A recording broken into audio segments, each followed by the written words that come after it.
Buenos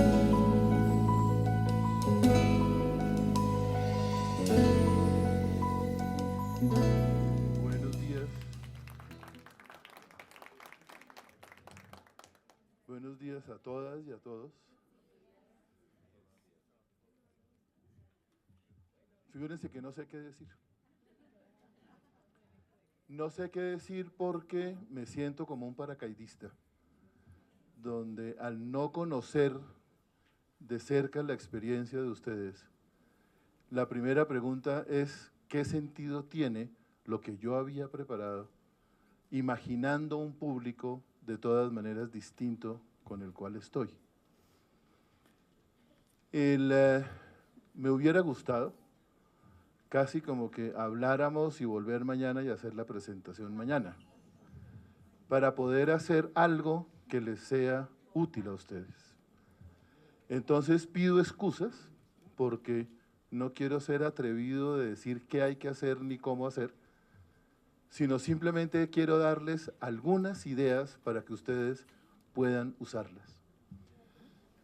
Un grupo de personas con el cual estamos trabajando, partimos de una idea muy grande y es que cuando trabajamos con una persona, con una familia, con una comunidad, el experto es la persona, la familia, la comunidad, no nosotros.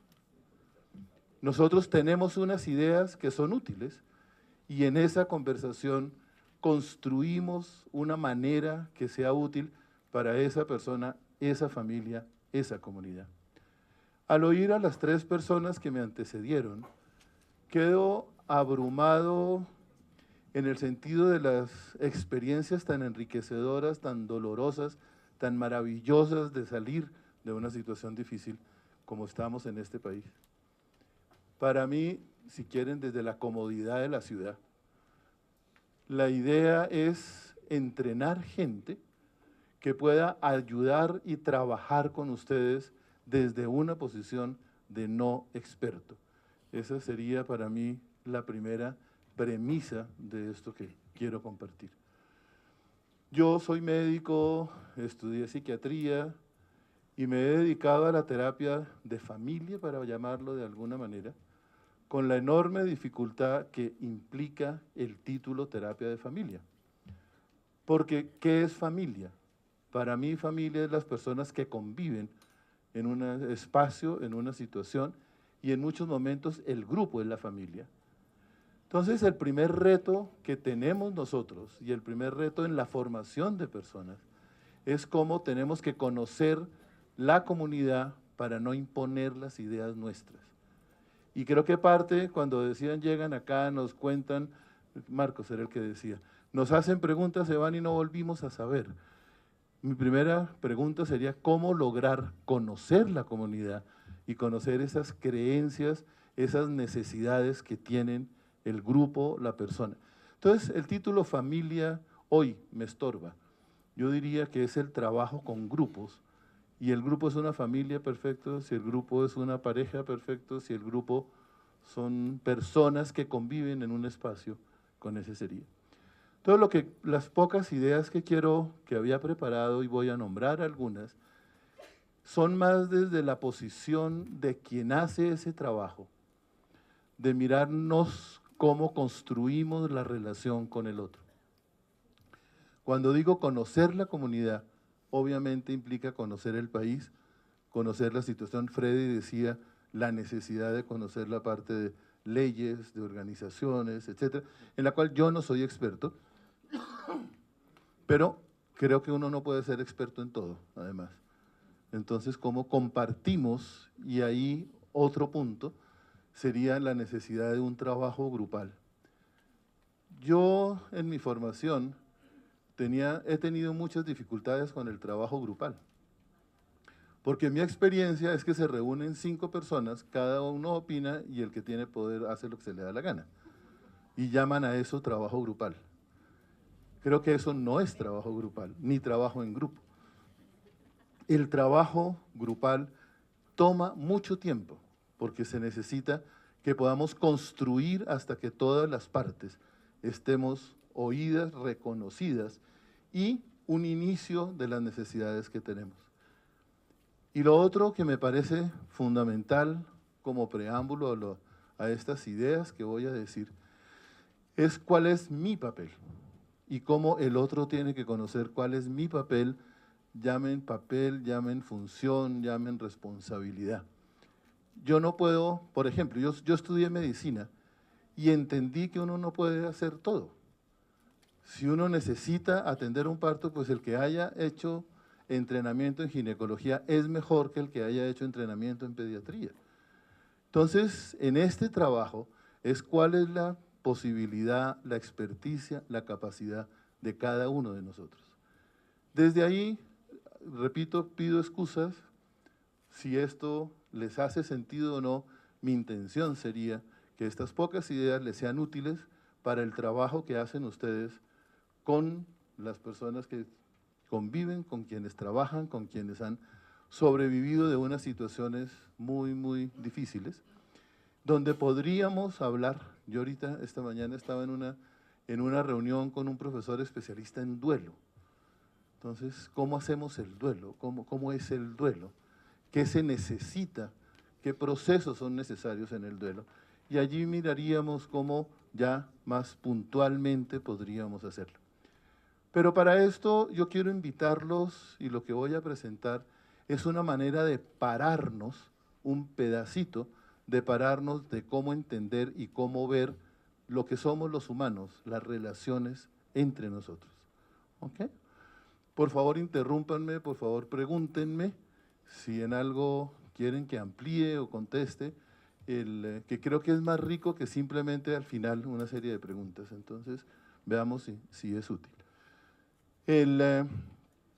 Ok, yo, decían, dirijo dos centros, uno que se llama Sistemas Humanos, donde formamos personas en lo que se ha llamado el pensamiento sistémico. Además, en la Universidad Central hay una maestría también en pensamiento sistémico, donde los alumnos son antropólogos, sociólogos, psicólogos, médicos, profesores, que este resumen que les voy a hacer es cómo lo usan en su trabajo cotidiano.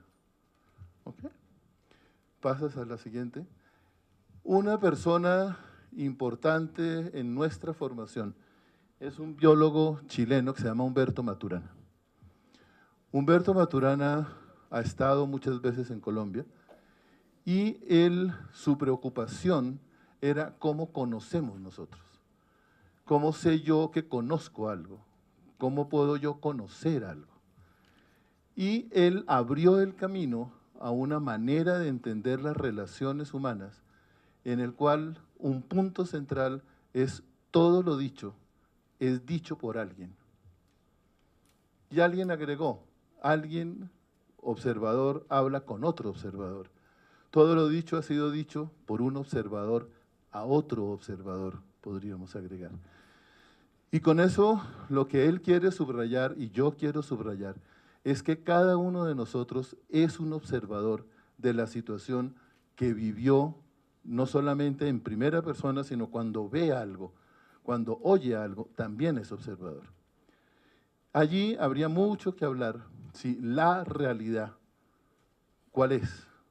O el hecho, ¿cuál es?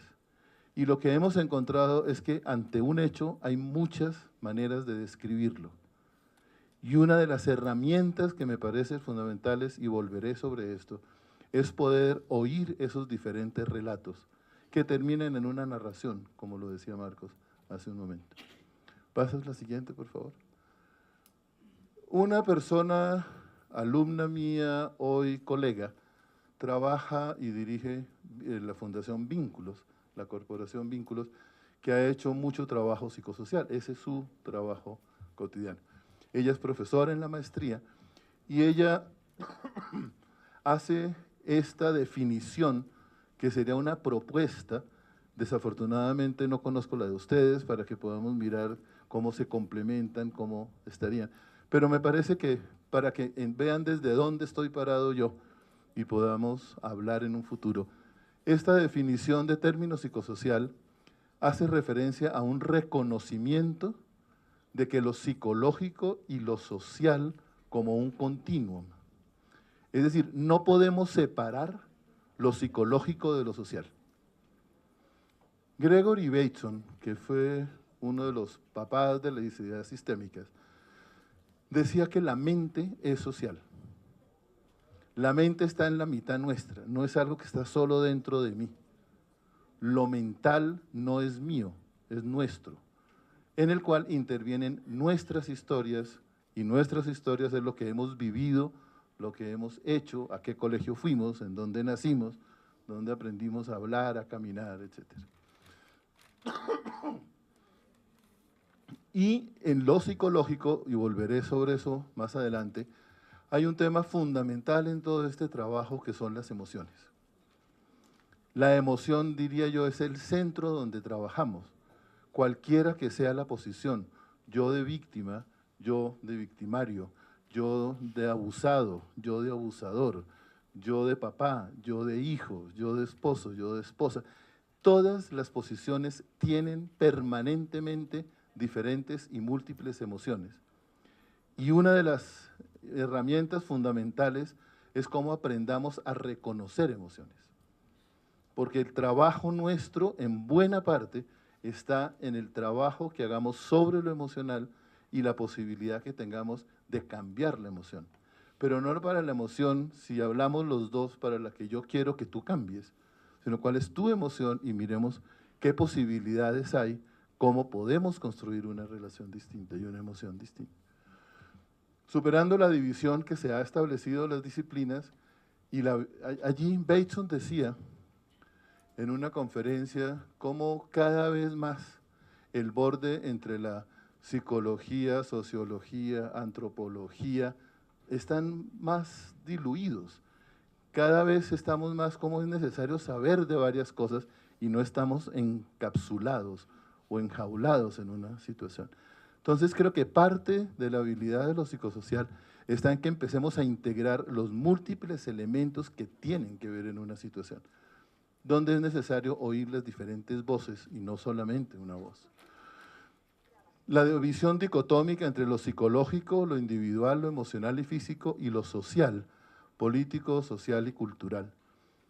Nosotros aprendemos a vivir, a emocionar, como diría Maturana, de acuerdo al sitio donde estamos. Si ustedes hablan con una persona de una cultura muy distinta, van a ver cómo ellos ven, sienten distinto. Yo he tenido la fortuna de conocer gente de otros países.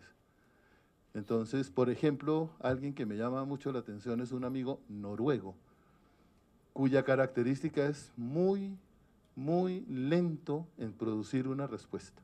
Él piensa mucho antes de decir algo. Ustedes hablan con él y ustedes dicen, ¿qué está pensando? ¿Dónde está? No, él está pensando qué fue lo que tú dijiste, qué es lo que le debo contestar. Los tiempos son muy lentos para nosotros.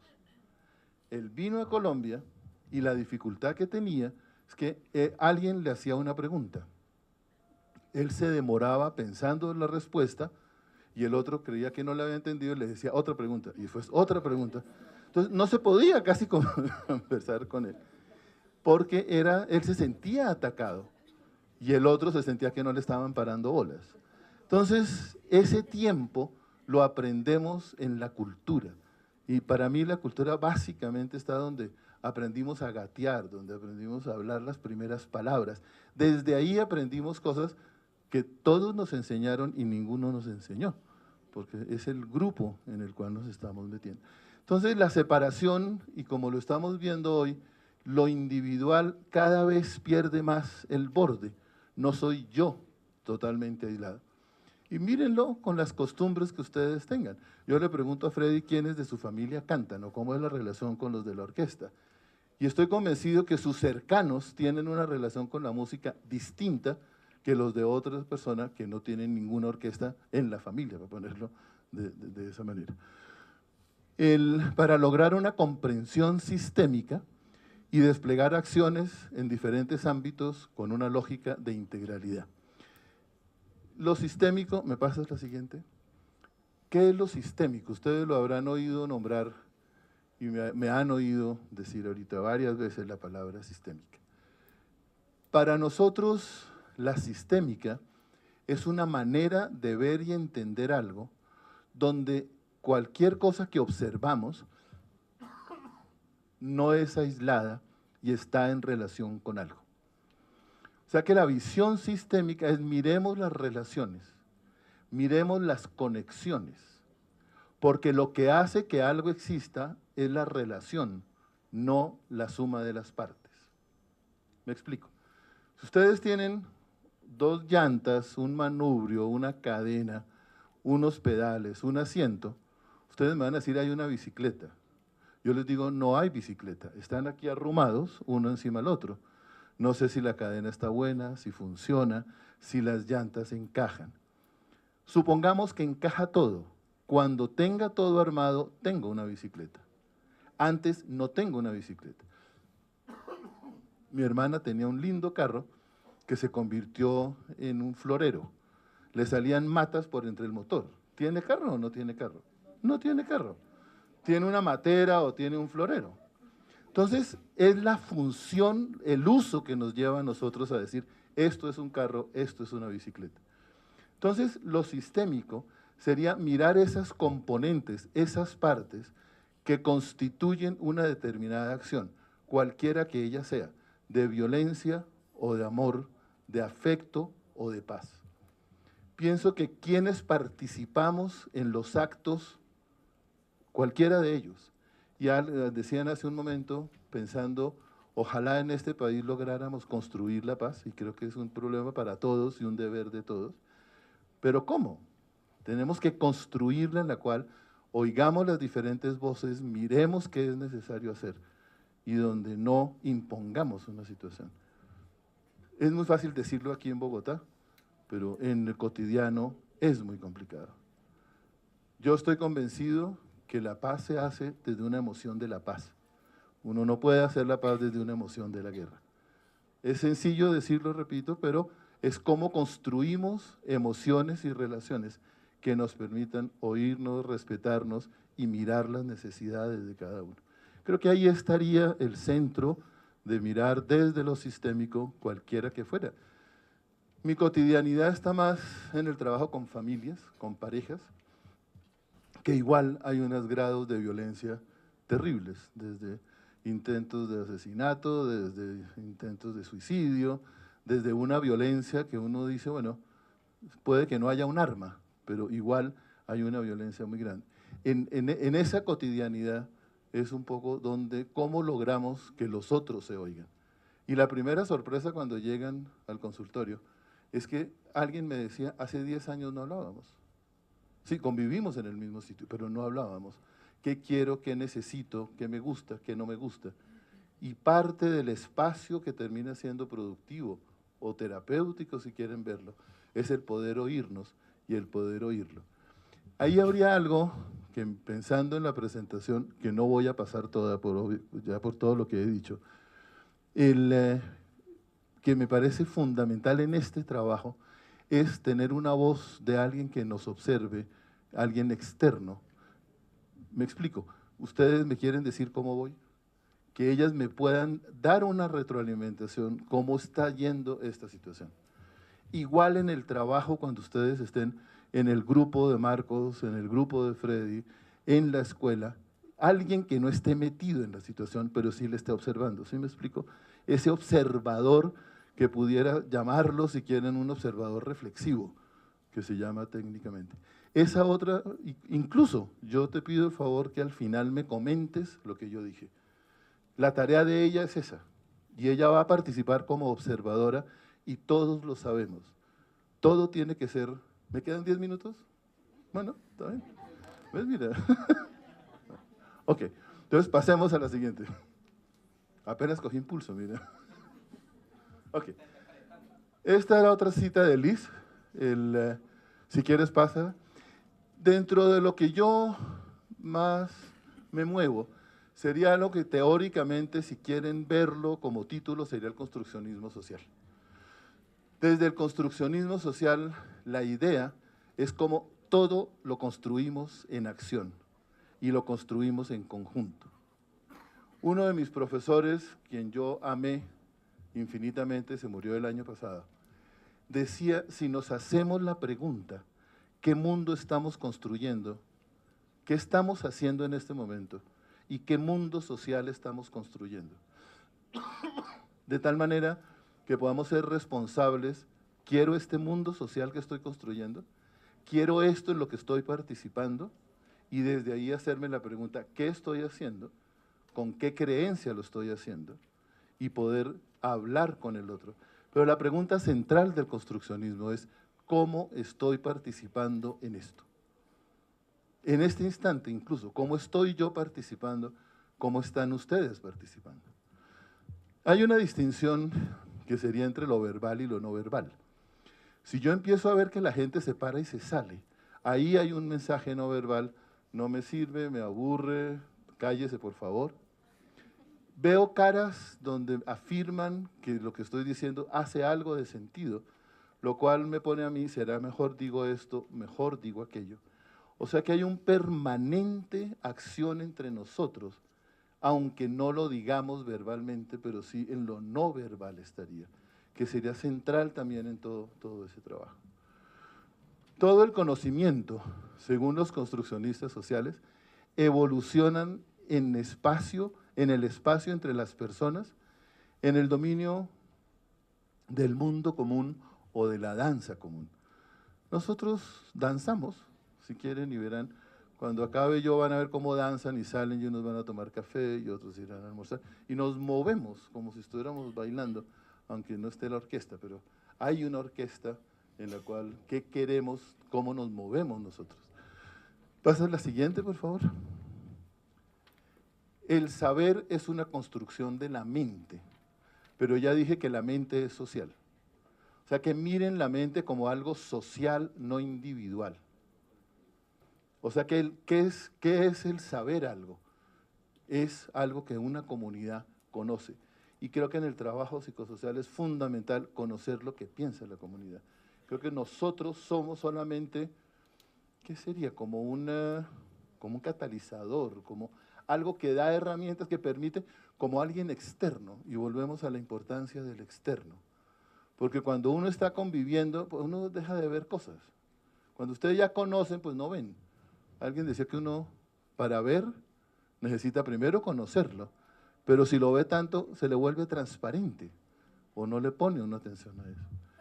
El conocimiento no es la representación fiel de una realidad independiente de nosotros. Y ahí quiero hacer énfasis en que cualquier cosa, mirando a Maturana, que ustedes digan, ustedes es un pedazo de ustedes el que lo está diciendo. Ustedes conocen desde lo que son. Para decir yo conozco de algo, para decir tiene que ser parte, Maturana hablaba de la estructura de uno.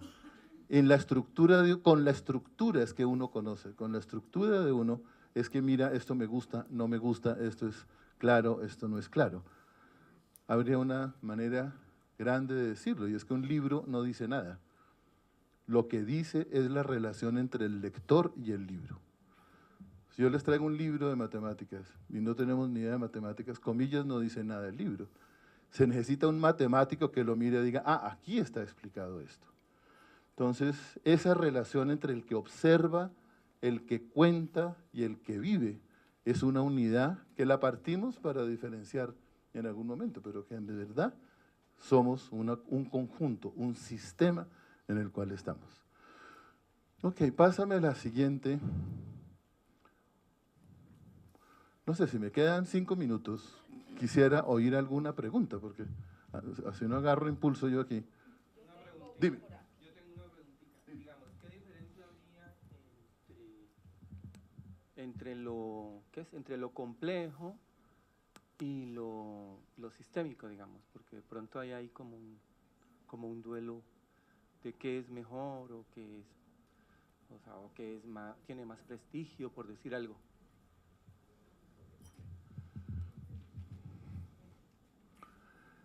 Mira, ¿qué es mejor? Depende para qué quieras. Si es mejor un jeep o si es mejor un carro de carreras. Depende para qué. Entonces, desde ahí yo te diría que ambos son igualmente válidos, útiles e importantes. Yo entiendo hoy la complejidad como un paso más allá en la evolución de lo sistémico. Digamos, la idea es que lo complejo no es que sea difícil, lo complejo es fácil, sino, digamos, es como, la propuesta es un poco en el sentido de cómo pensamos, o cómo tenemos que aprender a pensar, o como se dice, bueno, se me olvida el concepto, digamos que uno a veces cree que sabe, pero no sabe, es decir, uno tiene que partir de que tiene que como empezar de nuevo, ¿cierto? Siempre, como que siempre está empezando de nuevo a conocer, ¿sí? Reprogramarnos. Mira, esto daría para que habláramos por muchos lados.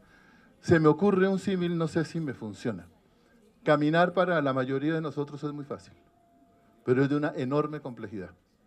Si tú vas a describir, yo recuerdo una compañera cuando estábamos estudiando medicina, que entró a clase de anatomía, se dio la bendición y el profesor le dijo, dígame, ¿qué músculos movió usted para darse la bendición? Bueno, entonces, es muy sencillo hacerlo, pero al tratar de describirlo es de una enorme complejidad. Mucha gente habla, por no decir que la mayoría, y no nos es difícil hablar, pero si tienes una lesión cerebral, se te vuelve algo que es muy complicado. Entonces, esa situación entre fácil y complejidad, me parece linda. Heinz von Förster hablaba cómo un computador es complejo, pero es muy sencillo. Entonces, ahí habría muchas distinciones que hacer. La complejidad sería la enorme cantidad de cosas que pasan para que algo ocurra. Hay un libro de Barnett Peirce que se llama Comunicación Interpersonal, en que él hace una linda descripción de toda esa enorme complejidad que es hablar, que es ponernos de acuerdo, que es decir, Eduardo, le quedan 5 minutos. ¿Sí? Entonces, bueno, ¿habría otra pregunta? Sí. O sea, desde que empezó, yo hablo así, desde que empezó el Congreso, veo que para el proyecto hice muy importante la palabra acción sin daño, ¿no? Ella, ¿a quién preguntársela y pienso? ¿Qué es acción sin daño? ¿Cómo hacer? ¿Qué es lo que eso es lo que yo quiero? ¿Qué es hacer una acción que no cause daño? Entonces te marco lo que está. Ok. A ver, déjame, primero hago un paréntesis que yo no usé esa expresión, o sea que me gustaría que lo conteste también quien lo dijo. Mi entendimiento está en que hagamos algo en el cual respeto al otro, oigo al otro y veo cuáles son sus necesidades y no impongo en la otra persona solo porque yo quiero. Míralo si quieres en algo muy trivial. ¿Tú tienes hijos? ¿Tú los obligas a comerse la sopa? Ok. Entonces, yo me pregunto cuándo esa acción, con daño o sin daño, por el beneficio del niño, cómase la sopa. Pero si al niño no le gusta o está lleno, ¿por qué tiene que comerse la sopa? Es decir, desde cositas minúsculas, miraría esto ahí. Yo tengo 3 hijos. Yo, si no quieren comer, no comen. Ahora, obviamente si hay comida, porque no estoy hablando de una situación extrema en la cual, pero en situaciones cotidianas, digamos, esa relación con el niño, entender qué necesita, qué quiere, porque muchas veces es una necesidad del adulto y no del niño. Aquí en Bogotá algo que pasa es que la mamá le pone un saco al niño cuando ella tiene frío, ¿sí? Pero el niño no tiene frío, y dice, no me lo pongo, ah, sí, es que está haciendo frío. Bueno, entonces ahí habría desde eso minúsculo hasta algo en lo cual yo soy violento contigo para que me des gusto, para que me hagas caso, para cuidarte, para protegerte. Ahora, creo que es necesario algo que no tenemos tanto en cuenta, y es el tiempo. El tiempo es un elemento fundamental que muchas veces lo olvidamos. Para que algo pase se necesita un tiempo. En unas cosas lo sabemos, un embarazo dura 9 meses. No podemos un embarazo de 3 meses, o uno de 8 meses, o uno de 24 meses. Y lo aceptamos. Pero en otras cosas, como en el aprendizaje, como en el saber cuándo tomar una decisión, ese factor tiempo lo imponemos. Entonces creo que el mirar cuándo es el momento de hacerlo, cuándo parar una conversación, por ejemplo, al trabajar tú sobre duelo, cuando has tenido una experiencia traumática, cuando has tenido una situación en que tú has sido violentada, yo no puedo pretender, comillas, que salgas de ese estado en media hora. Necesito un tiempo, muchas veces varias conversaciones, cómo conversar, de qué conversar, y eso tomaría todo un entrenamiento para ponértelo de alguna manera. Entrenamiento que solamente es necesario entrenarlo, no se necesita, por favor ve y estudia psicología y después yo te enseño. No, ven, pero no lo podemos hacer en 10 minutos. ¿Te contesté? Okay. No veo cómo encajamos. Nosotros hoy estamos en el tercer congreso, pero cómo ir a nuestras comunidades víctimas y decirles, es que esto hay que hacerlo así. Si es de tal magnitud la información que tenemos, que no nos queda ni tiempo ni de la información, ni del trabajo que tenemos que realizar con la comunidad. Entonces, yo quiero saber, ya que usted hablaba ahora de antropólogos, psicólogos, si hay algo que nos lleve como a unificarnos un poquito más en esta situación. Mira, si te contesto muy sencillamente, es el que logremos tener una visión sistémica. No podemos pretender que los políticos, que los alcaldes hagan lo que nosotros queremos si no hemos podido hablar con ellos y ellos no nos oyen. Cuando digo la visión sistémica hay situaciones en las que hay muchas partes que están afectadas, involucradas en la situación. ¿Qué tenemos que hacer? La respuesta es no sé qué tenemos que hacer, pero sí cómo logramos una relación social, una relación en el trabajo cotidiano con las comunidades, donde eso participe y no únicamente los intereses personales de quien quiere ser alcalde para ser alcalde y sacar pecho, sino realmente cómo podemos comunicarlo. No sé si te estoy contestando, pero la fórmula que me pides no la sé. Creo que en la medida en que otras personas conozcan de estas ideas, vean otras experiencias, podríamos ir mejorando. Algo que a mí me llamó mucho la atención fue hace poco que me enteré que en Inglaterra hay dos figuras frente a la alcaldía. Uno es el político y otro es el administrador. Al político lo pueden cambiar, pero el administrador se mantiene y sigue haciendo un programa. No como aquí donde administración y político son la misma cosa y cambia la política de acuerdo a sus intereses. Entonces, si lográramos cambios sociales, donde el administrador es el que administra y tapa huecos y hace escuelas y hace hospitales, etc. Y el político que haga su política para otra situación del manejo de la sociedad. No sé si te contesté, porque creo que es muy, muy complejo y se necesita un trabajo sistémico, en sencillo, en conjunto, en grande, y donde creo que el trabajo que ustedes han hecho, que están haciendo, es parte de eso. Uno se desespera y quisiera que fuera más rápido, pero tristemente es lento el trabajo. El interrogante está en torno al hecho victimizante, como muchas veces nosotros lo planteamos en las situaciones que nos toca en cada momento en las comunidades. Y es esto, una sistémica que ayude a comprender cómo cada persona tiene también en su particularidad o en su hecho victimizante una situación que lo hace precisamente diferente y por lo tanto muchas veces no encaja en este tipo de construcción o en este tipo de sociedad que pretendemos construir, ¿sí? Entonces no alcanzamos a llegar, como se dice, a todos, no alcanzamos a ver en todos cuál es la situación que está viviendo, no alcanzamos a ver en cada una de las personas que están en torno a nosotros su complejidad precisamente en torno a ese hecho, ¿sí? Entonces la pregunta va en este sentido: ¿cómo desde la sistémica se plantea precisamente un argumento o un punto que nos ayude a comprender cada una de esas particularidades en los ejes que se pretenden, pues, digamos, formar, ¿no? Mira, si entiendo tu pregunta, para mí hay dos cosas, uno desde lo teórico y otro desde lo práctico. Porque en la cotidianidad, ¿qué hacemos para que el proceso que queremos sea más rápido? Mi primera respuesta frente a lo teórico es tenemos que comenzar en la educación con los niños para lograr una cultura que al cabo de 20 años o 30 años vea el mundo distinto y no utilice la violencia como una manera de imponer o de obtener lo que quiere. Y creo que es un trabajo de todos nosotros de ser muy coherentes, porque le decimos al niño, por ejemplo, no diga mentiras. Y en ese momento llegan a preguntar por mí, diga que no estoy. Entonces, al fin, ¿qué hago? Y en muchos momentos, independiente de la razón, por ejemplo, el pegarle a los niños. Yo creo que a un niño no se le debe pegar nunca. Ahora, hay niños que lo desesperan a uno y a uno le dan ganas de pegar. Eso no quiere decir que no, que desespero a este chinito como soba.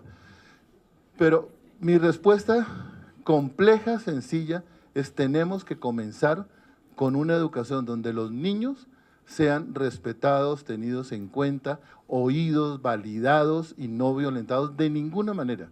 Eso no quiere decir que no haya que educarlos y hay que corregir cosas, no irnos para el otro extremo. En la parte práctica entre nosotros, creo que tenemos que comenzar en lo inmediato de cómo estas ideas que tenemos las usamos en lo cotidiano. Porque parte del ciclo de la violencia es que la gente se vuelve violenta cuando no sabe qué hacer. Entonces, no te subas al asiento, le dices al niño, y se sube, entonces uno se vuelve violento y le pega. Se me fue mi amiga de la sopa. No tómese la sopa, no me la tomo, que sí o si no le casco, téngale casco. Entonces, muy fácilmente la violencia es una respuesta ante la impotencia que tenemos. Ahora, y si encima de todo le ponen al sujeto armas y le dan plata y todo, ahí la violencia, este personaje saca mucha ganancia de la violencia para pararla tan fácilmente. Tiene que ser una cosa, yo pienso, mucho más colectiva, mucho más de un grupo, donde esta persona se sienta que no tiene esa autoridad que le da el poder. Vivimos en una cultura donde además la plata y las armas tienen mucho poder. Entonces es muy, muy complicado.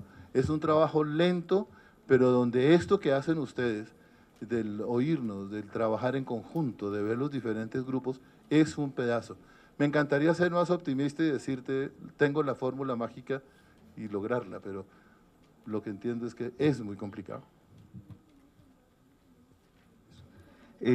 Con base, bueno, en las respuestas que se vienen dando y en los planteamientos que se vienen haciendo, ¿dónde quedan las construcciones sociales si la conceptualización o el concepto de lo psicosocial se convierte, ¿sí? Y como lo veíamos en algunas de las presentaciones, los lineamientos, ¿sí?, normativos se convierten en esos indicadores que simplifican en mi forma de ver los procesos o que no terminan siendo procesos, simplifican y reducen a algo simple, ¿sí? a que estos procesos psicosociales, estos procesos de desarrollo, ¿sí?, comunitario, terminan siendo simplificados a unos indicadores. Por tanto, las construcciones sociales que hacemos en el día a día, que hacemos en el ejercicio, ¿dónde quedan? ¿Sí? Si están atravesadas por los indicadores y por lo que tenemos que cumplir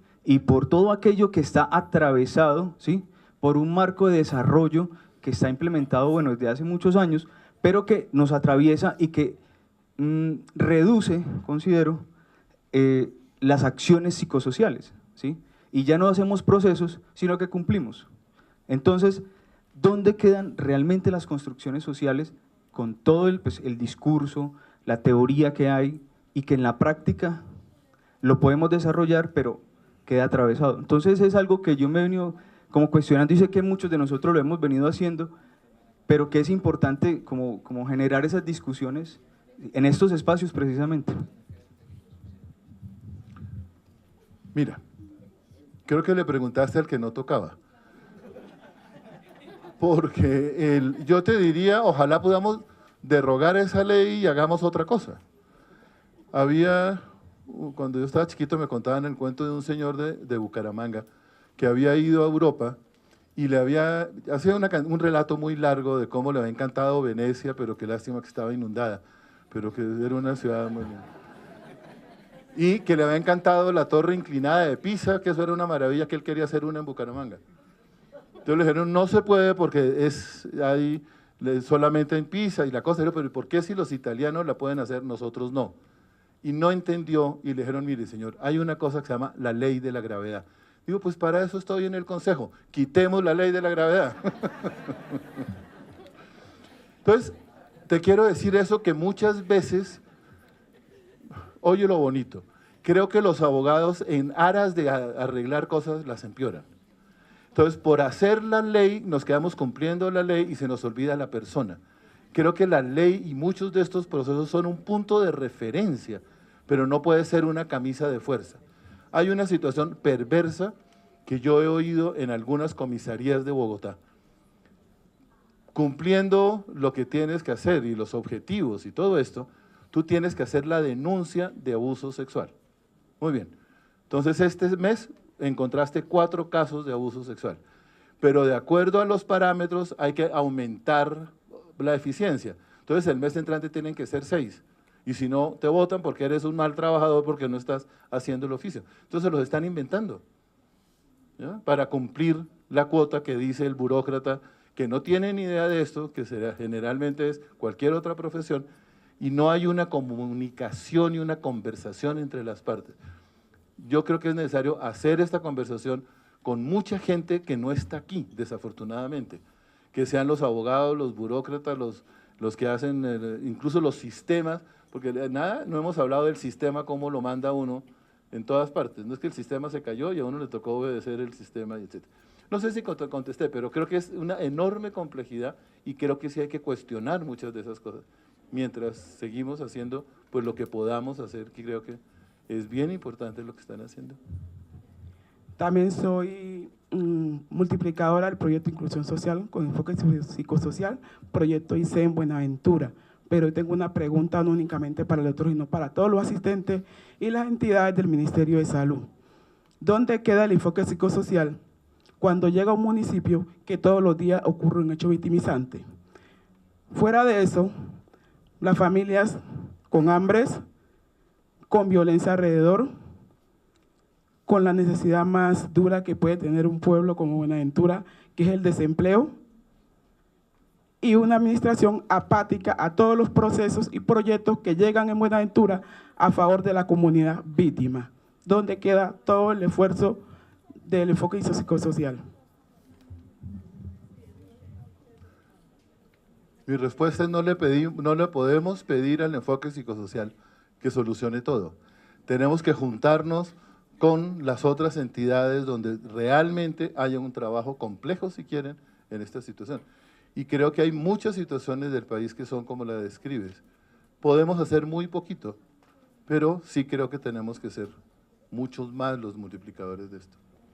Hay algo que quería mostrarles, que creo que por tiempo me va a tocar, y es una distinción, inicialmente la hace Humberto Maturana, y después un par de profesores míos la continúan, y es algo que ellos hablan del dominio, y el dominio es en qué espacio estamos, en qué situación estamos nosotros, cuál es la relación en que estamos nosotros, y habría, cuando trabajamos en esto, y ustedes que trabajan en lo cotidiano, se mueven en 2 dominios que tienen lógicas distintas.